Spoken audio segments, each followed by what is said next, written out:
Mari kita deklarasikan nama Yahweh dengan pujian Shema Yisrael. Shema Yisrael, Yahweh Eloheinu, Yahweh Echad. Shema Indonesia, Shema Indonesia, Yahweh Eloheinu, Yahweh Echad.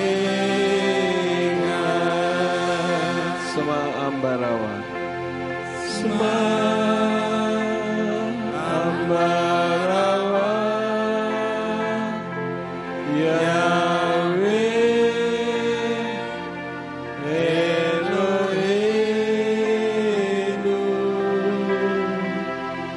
Yahweh Echad.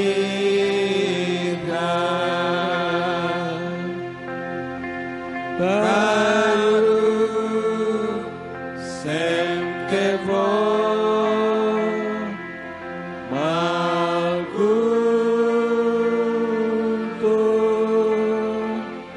Leolam Vaed.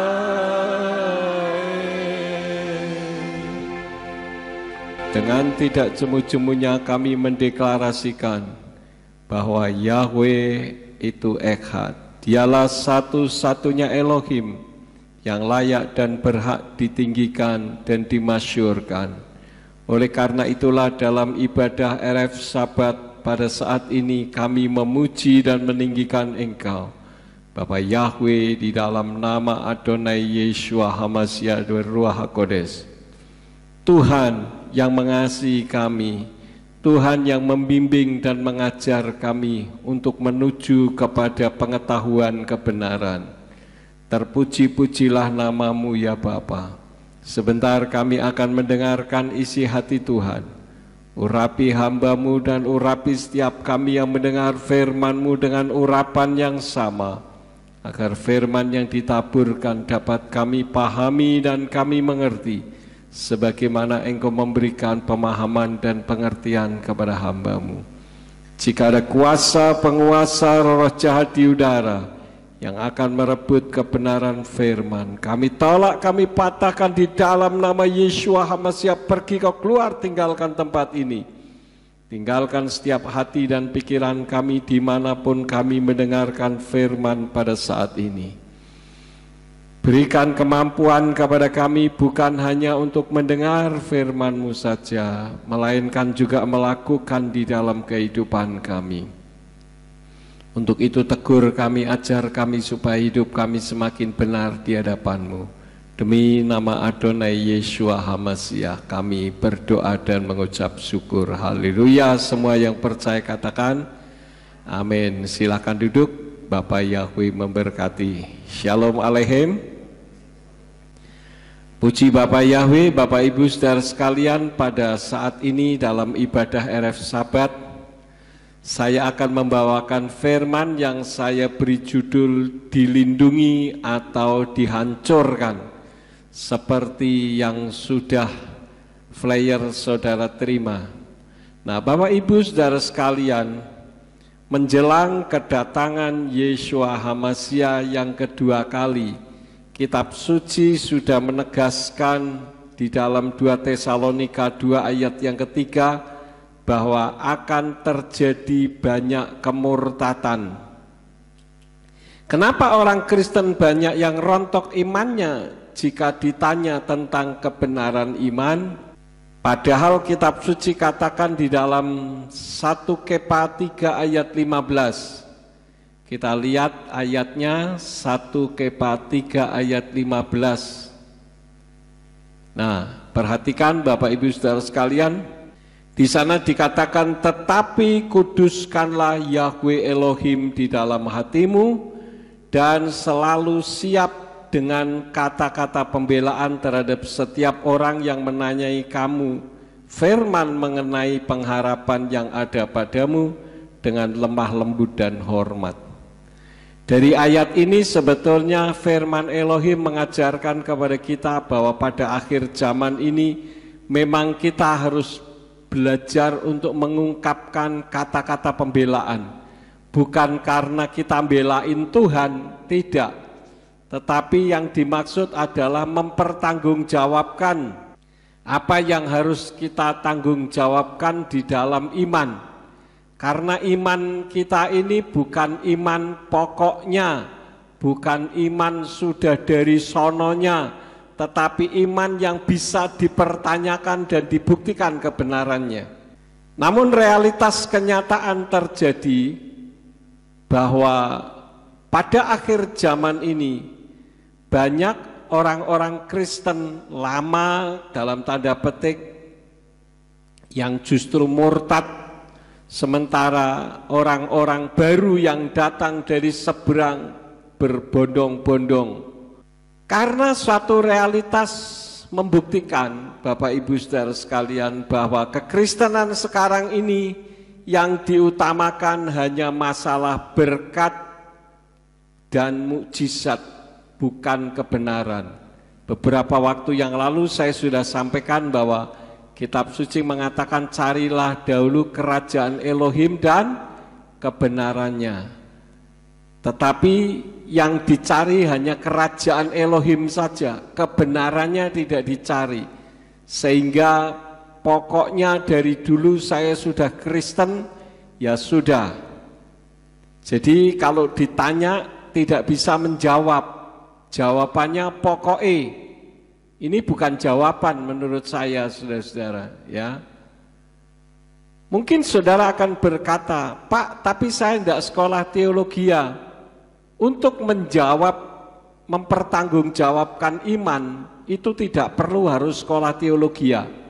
Kenapa? Kenyataannya yang sekolah teologi banyak yang tidak bisa mempertanggungjawabkan imannya, karena itu sudah menjadi satu doktrin baku yang dipelajari. Jadi kita harus bisa menjawab setiap pertanyaan orang. Lalu bagaimana Pak, saya tidak sekolah teologi, tidak sekolah Alkitab? Gampang. Buku-buku saya, khotbah-khotbah YouTube saya banyak sekali. Khususnya tentang sanggahan-sanggahan. Itu saja dibagikan, sama saja dengan saudara sudah ikut memberitakan kebenaran. Jadi kita pergi ke gereja itu sekarang jangan ikut-ikutan. Ya bagaimana lagi Pak, orang sudah dari sononya begitu, sudah dari dulu begitu, suruh bagaimana lagi. Akibatnya karena banyak orang yang tidak mengerti, mudah menyesat-nyesatkan jika tidak sama dengan dirinya. Ini sebuah kenyataan. Saya yang mengajarkan kebenaran justru dianggap ajaran sesat. Tapi apakah dengan pemberitaan itu membuat saya luntur iman saya? Oh tidak, saudara-saudara. Justru saya senang kalau dikatakan sesat. Artinya orang itu menuduh tanpa bukti. Nah kalau memang orang itu mengatakan saya sesat, sementara orang yang mengatakan itu orang Kristen, ayo datangi saya, ditunjukkan di mana sesatnya. Kalau ngomong sesat karena tidak sama dengan dirinya, saya juga bisa mengatakan hal yang sama, bahwa Anda sesat karena tidak sama dengan saya. Tetapi yang dijadikan tolok ukur kan bukan itu. Yang dijadikan standar kebenaran adalah firman Tuhan.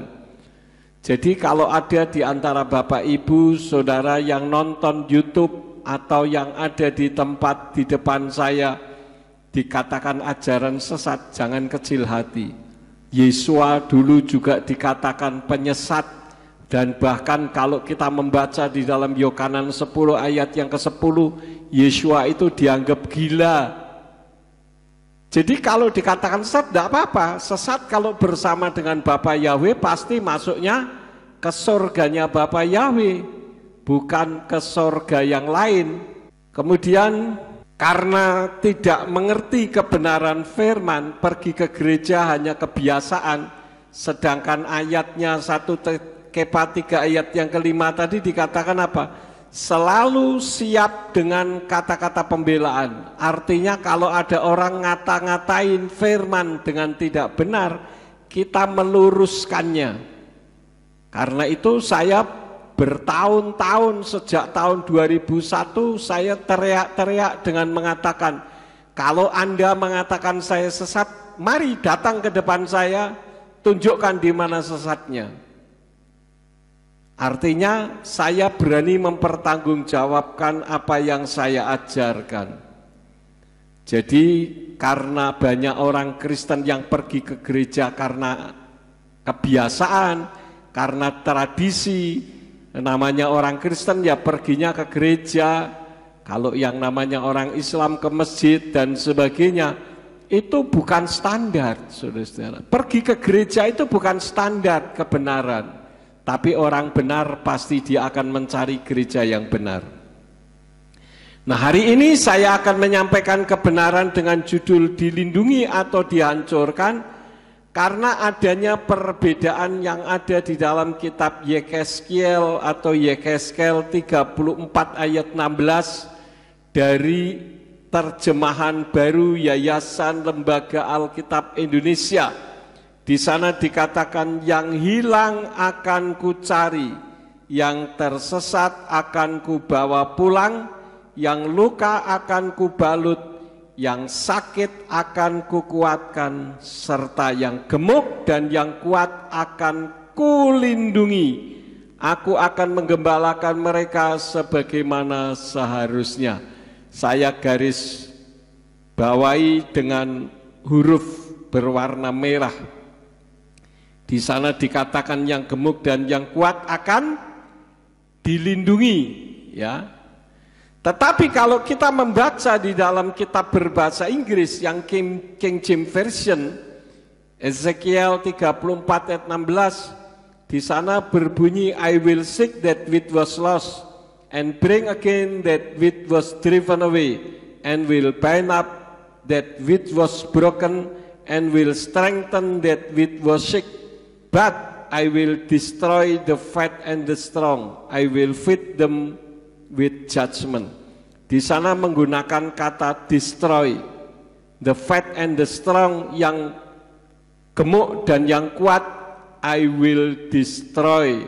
Aku akan menghancurkan. Kemudian satu lagi di dalam kitab Word English Bible, ada sedikit perbedaan kalimat, tetapi inti yang menjadi pembahasan kita tetap sama. Di sana berbunyi, I will seek that which was lost, and will bring back that which was driven away, and will bind up that which was broken, and will strengthen that which was sick. But I will destroy the fat and the strong. I will feed them in justice. Jadi di sana menggunakan kata destroy yang kalau diterjemahkan dalam bahasa Indonesia artinya hancur, kuhancurkan. Nah, Bapak Ibu Saudara sekalian, seperti yang sudah saya sampaikan dalam minggu yang lalu, bahwa acuan kita itu bukan kitab berbahasa Inggris. Kalau kali ini yang bahasa Inggris semuanya kompak, sama, yaitu destroy. Tetapi acuan kita dari bahasa Ibrani. Nah, sekarang bagaimana di dalam kitab berbahasa Ibrani pada ayat ini?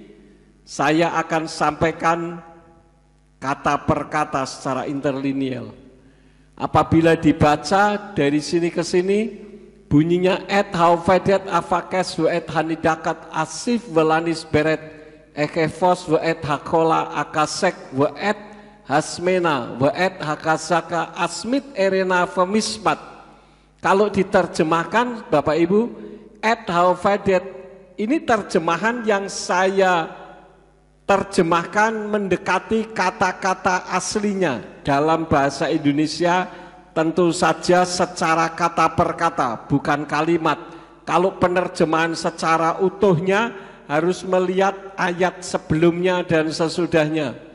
Jadi et haufadet itu yang hilang, afakes itu aku akan mencari, waet di sini artinya bahwa, hanidahat artinya yang terusir, asif membawa lagi, welanis beret itu dan yang rusak, ekefos akan mengikat, waet bahwa, hakola yang sakit, agasek akan kuat, waet itu dan, jadi ini sama dengan ini waet ya, tetapi waet yang atas itu kalau diterjemahkan mendekati kata bahwa, yang ini menggunakan kata dan.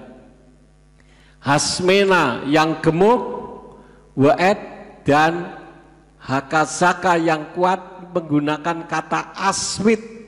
Asmit itu artinya tetapi aku akan hancurkan. Erena artinya aku akan memberi makan mereka, femispat dengan adil. Ini kalau diterjemahkan kata per kata disesuaikan dengan bahasa Indonesia yang mendekati sesuai dengan kata per katanya, bukan berdasarkan kalimat. Kemudian selanjutnya, nah saya juga bertanya kepada artificial intelligence, apa artinya asmit? Saya tanya begitu kepada ChatGPT. Kemudian ChatGPT menjawab, asmit adalah kata dalam bahasa Ibrani yang berarti aku akan memusnahkan atau aku akan menghancurkan.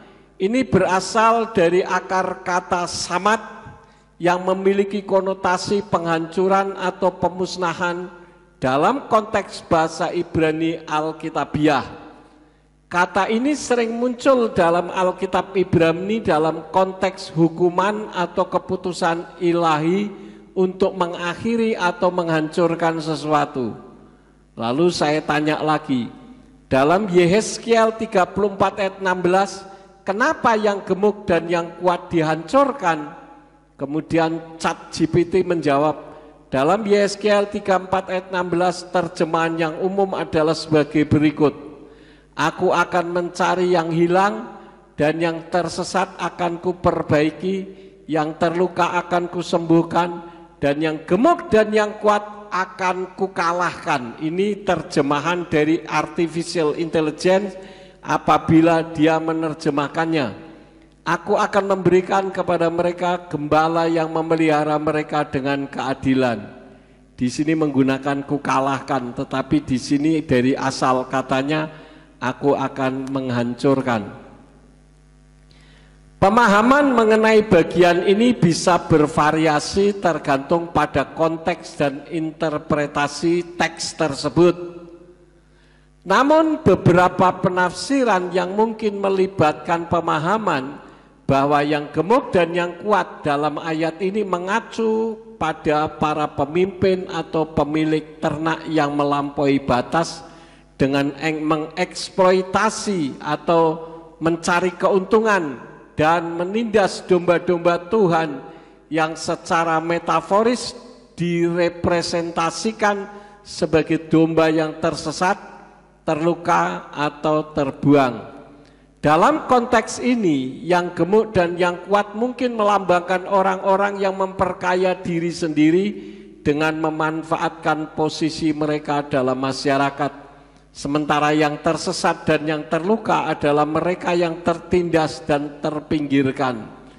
Dalam pernyataan itu, Tuhan menyatakan bahwa Dia akan mengakhiri pemerintahan yang tidak adil dan menegakkan keadilan dengan mengalahkan orang-orang yang gemuk dan kuat tersebut serta memberikan perlindungan dan keadilan kepada yang tertindas.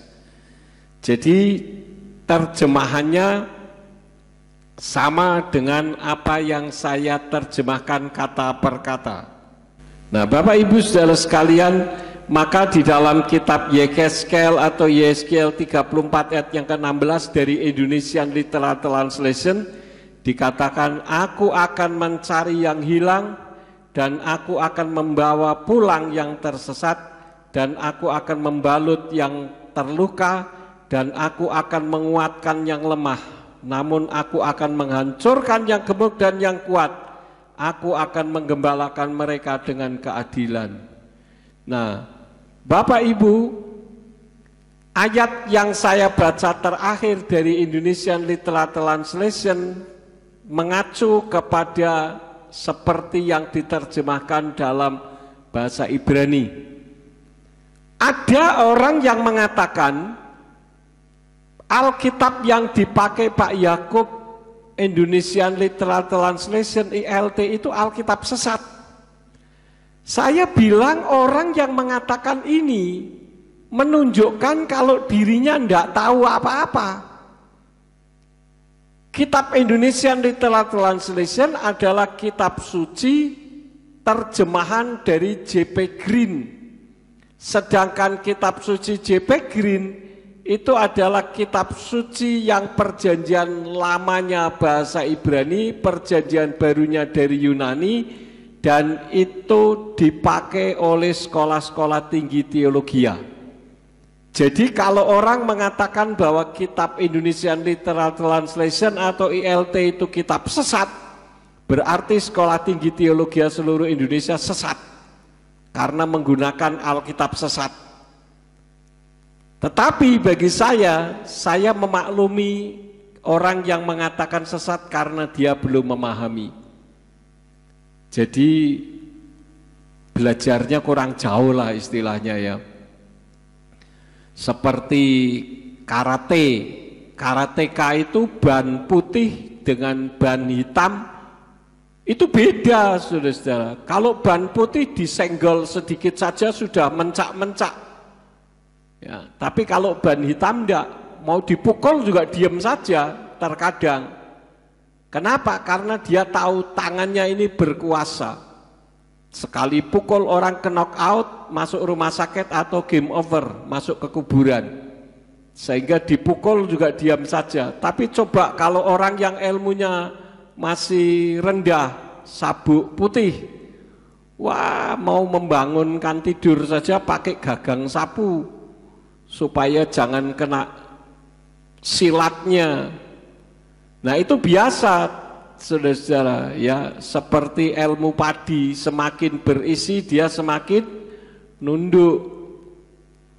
Jadi Bapak Ibu saudara sekalian, itulah yang diungkapkan oleh artificial intelligence tentang Yekeskel 34 ayat yang 16. Nah yang menjadi pertanyaannya, bicara mengenai apa? Yekeskel 34 ayat 16 ini Elohim memperlihatkan dengan baik, memperhatikan domba-dombanya yang terhilang atau yang terluka. Elohim akan mengurus mereka dengan penuh kasih dan keadilan. Ini merupakan gambaran tentang perhatian dan belas kasihan Elohim terhadap umatnya. Oleh karena itulah maka ada perbedaan. Jemaat yang mau belajar sekarang ini dengan adanya internet lebih pintar dari gembalanya. Tapi sebaliknya jemaat yang tidak mau belajar makin lantang teriaknya mengatakan sesat karena merasa benar seperti gembalanya, merasa ada yang membackup sehingga dia menganggap dirinya paling benar. Padahal kalau diklarifikasikan dengan ayat yang tadi saya sampaikan, jauh dari sebuah kebenaran. Kuhancurkan dengan kulindungi, itu bertolak belakang. Bagaimana mungkin bisa sama? Ya. Nah, menjadi pertanyaan berikut, kenapa yang gemuk dan yang kuat dihancurkan? Siapa yang gemuk dan yang kuat yang dimaksud? Semua ini berbicara tentang seorang pemimpin. Yang gemuk dan yang kuat adalah pemimpin yang memikirkan dirinya sendiri. Itu pemimpin yang gemuk dan yang kuat. Kenapa? Karena realitas membuktikan pada akhir zaman ini banyak pemimpin-pemimpin rohani yang tahu kebenaran tetapi tidak berani menyampaikannya. Sementara jemaat datang beribadah untuk mencari kebenaran. Karena itu saya katakan hati-hati, darah mereka akan ditanggungkan kepada pemimpin. Kenapa dikatakan gemuk dan yang kuat sudah hidup pada zona nyaman? Mau menyampaikan kebenaran resikonya tinggi, bisa dipecat atau jemaatnya berantakan. Apakah itu benar? Benar, karena saya juga mengalami. Tetapi apakah Tuhan membiarkan orang yang berani menyampaikan kebenaran hancur lebur? Tidak, saudara-saudara. Ya, kalau dihancurkan iya, tetapi akan muncul kembali seperti terang fajar. Kenapa? Karena Bapa Yahweh sebagai pembelanya. Nah, kenapa kalimatnya disatukan dengan domba-domba? Bukan disendirikan sebagai gembala atau pemimpin. Kalau saudara membaca di dalam Yekeskel 34 ayat 16, antara pemimpin dengan yang dipimpin disatukan di dalam sebuah kalimat yang sama. Saya merenung kenapa hal ini terjadi. Karena Tuhan tidak memandang muka. Selanjutnya ayatnya, Kisah Rasul 10 ayat yang ke-34 dikatakan, dan seraya membuka mulutnya, Kepa berkata, berdasarkan kebenaran, aku memahami bahwa Elohim bukanlah pemandang muka. Jadi pemimpin maupun yang dipimpin, majikan dengan pembantu, gembala sidang dengan koster pembersih gereja, etnis kulit warna apa saja, semua sama di hadapan Tuhan. Bahkan orang yang pekerjaannya menyeberangkan orang di gereja kita, kan ada jemaat kalau masuk ke gereja kan harus nyebrang jalan. Itu yang menyebar, yang mengantarkan untuk nyetopi kendaraan dengan saya yang khotbah di mimbar ini, di mata Bapak Yahweh sama, saudara-saudara. Jadi tidak ada istilah bos dengan pembantu, tidak ada. Oleh karena itu kita harus menyadari bahwa di hadapan Tuhan semua sama. Kita sering melihat dulu ya, pernah ada orang, Pak Simeon kan cerita, ada orang sudah menyampaikan firman, giliran diberi tugas untuk menyeberangkan orang kalau pergi ke gereja dan memarkiri kendaraan, tidak mau. Ini karena membedakan, saya pengkhotbah loh, masa saya markiri kendaraan terus, tidak masuk akal. Dulu waktu saya kenal dengan seorang jenderal di Jakarta, sekarang sudah almarhum. Itu kalau saya datang ke kantornya, saya masuk di ruangannya, itu di luar ruangan itu ada 2 tentara yang menjaga dengan senjata lengkap, saudara-saudara. Sementara di dalam kami ngobrol dengan santai. Tapi ketika saya pulang, jalan itu 10 meter ke depan, prajurit-prajurit sudah berdiri tegap dengan hormat. Tapi Pak Jenderal ini rendah hati. Pak, silakan naik mobil. Begitu naik dia markiri. Terus Pak Pendeta, terus mundur. Wah, sampai anak buahnya bingung, ini siapa ini yang dipandu kendaraannya? Jenderal loh, saudara-saudara. Ini contoh seorang jenderal yang rendah hati. Seharusnya kita sebagai anak Tuhan juga begitu. Jemaat datang ke gereja agar berjumpa dengan Tuhan, tapi pemimpin yang tahu namanya Sang Pencipta saja disembunyikan, takut piring mangkoknya pecah, membiarkan dirinya gemuk dan kuat, hidup di zona nyaman, sementara jemaat kurus pengetahuan. Pelayanan tidak lagi bertanggung jawab kepada Elohim, tetapi kepada pemimpinnya. Pelayanan bukan lagi sebagai panggilan, melainkan sebagai pekerjaan. Tidak ada beban tentang penyelamatan jiwa-jiwa, tetapi mengutamakan hubungan organisasi dan pertemanan. Tidak peduli kesulitan jemaat.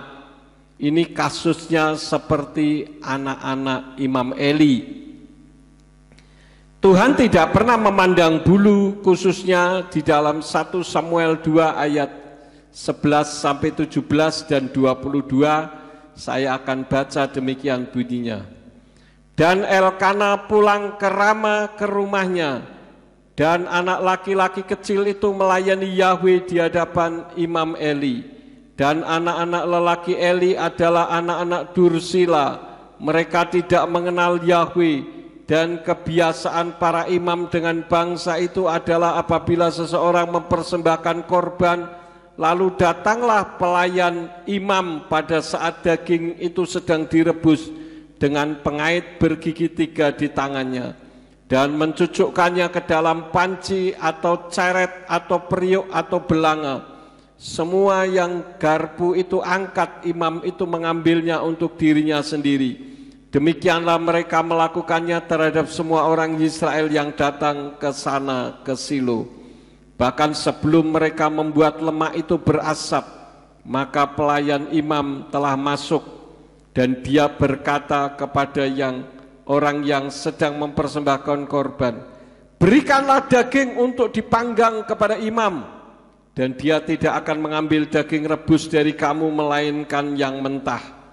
Dan jika seseorang berkata kepadanya, biarkan mereka terlebih dahulu benar-benar membakar lemak itu, barulah mengambil baginya sebanyak yang jiwanya inginkan, maka dia akan berkata, tidak, tetapi kamu harus memberikannya kepadaku sekarang, dan jika tidak, aku akan mengambilnya dengan paksa."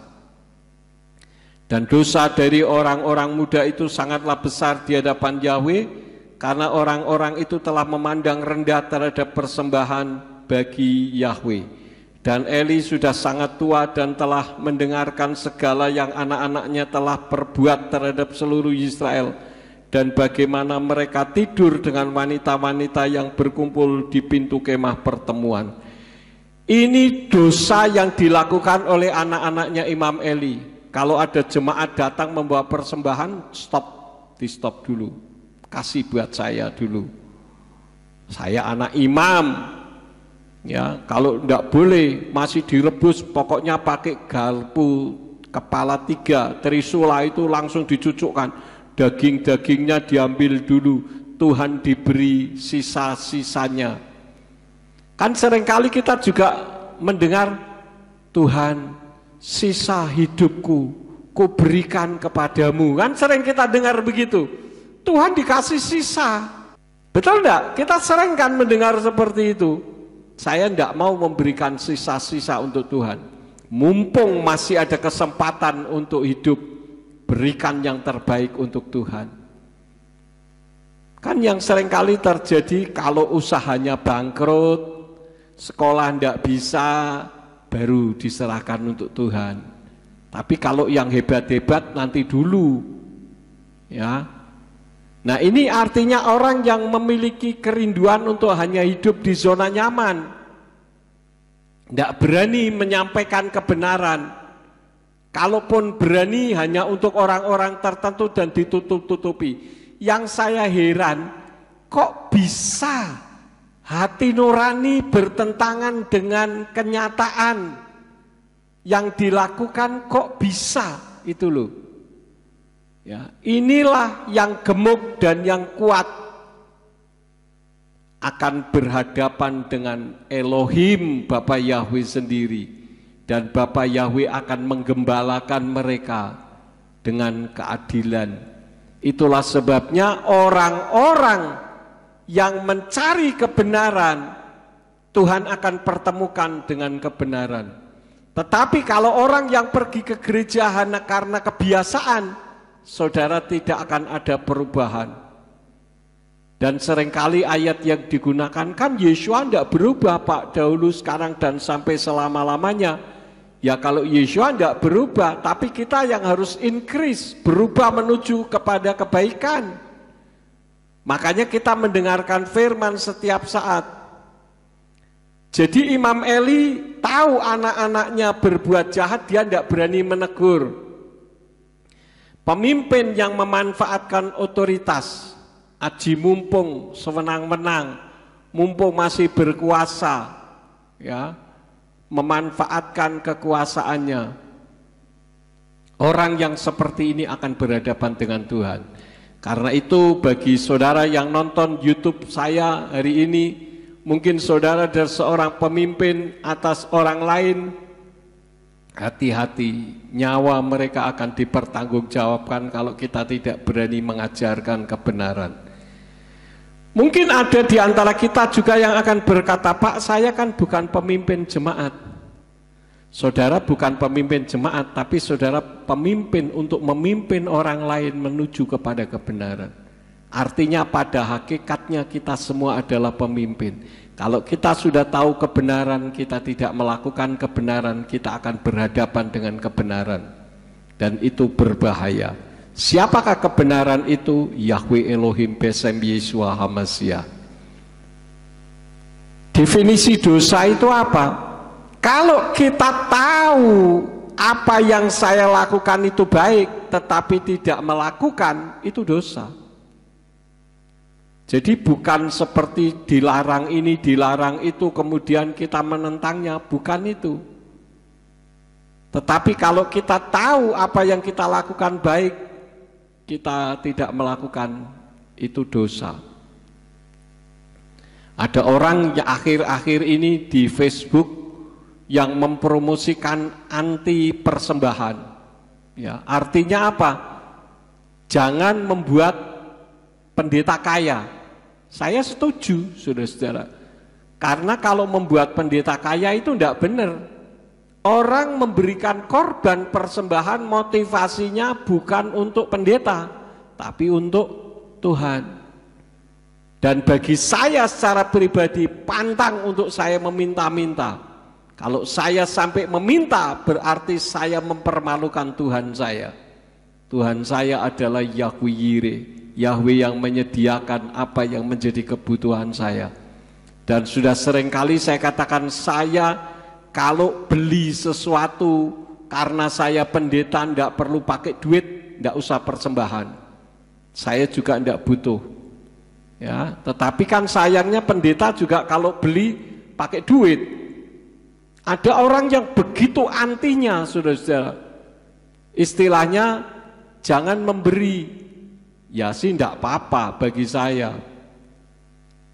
Yang penting jangan sampai memperkaya diri sendiri. Karena yang namanya gembala itu hamba. Hamba itu budak. Ya, budak atas orang lain. Jadi intinya, mari kita bergandeng tangan bersama-sama, jangan sampai kita hidup di zona nyaman, sehingga pada akhirnya kita berhadapan dengan Elohim itu sendiri, karena kita tahu kebenaran tetapi kita tidak berani menyampaikan. Sekali lagi, apabila saudara ingin memberitakan kebenaran, tidak usah susah-susah, bagikan saja video saya. Nyawa orang tidak ditanggungkan kepada saudara. Dan itu sudah melayani pekerjaan Bapak Yahweh, tidak harus sekolah teologi. Karena sekolah teologi pinter-pinter juga kalau tidak berani mengajarkan kebenaran, percuma. Di hadapan Tuhan tidak punya nilai. Bapak Ibu saudara sekalian, inilah firman yang saya taburkan, kiranya di dalam kehidupan kita, kita berpegang kepada kebenaran, bukan berpegang kepada sesuatu yang sudah terbiasa meskipun salah. Amin buat firman Tuhan. Mari kita bangkit berdiri bersama-sama. Kita akan tutup di dalam doa sekaligus kita akhiri ibadah RF Sabat pada malam hari ini. Dengan penuh ucapan syukur kami datang kepadamu, Tuhan, melalui kebenaran firman yang kami dengar pada saat ini. Kami belajar untuk tidak berada hidup di zona nyaman. Ketika kami sudah mengetahui kebenaran, maka kami akan mengajarkan kebenaran itu dan kami lakukan di dalam kehidupan kami. Khususnya pada akhir zaman ini banyak orang yang tidak mengenal nama Bapa Yahweh karena kesalahan terjemahan. Kami sadar kesalahan terjemahan bukan berarti kesalahan firman, tetapi menerjemahkannya yang salah. Firman tidak pernah salah. Dan pada RF Sabat malam hari ini engkau menyingkapkan bahwa orang-orang yang hidup pada zona nyaman, yang gemuk dan yang kuat akan dihancurkan oleh Bapa Yahweh apabila tidak berani mengajarkan kebenaran, membiarkan jemaat mengalami kemunduran rohani dan tidak memahami kebenaran.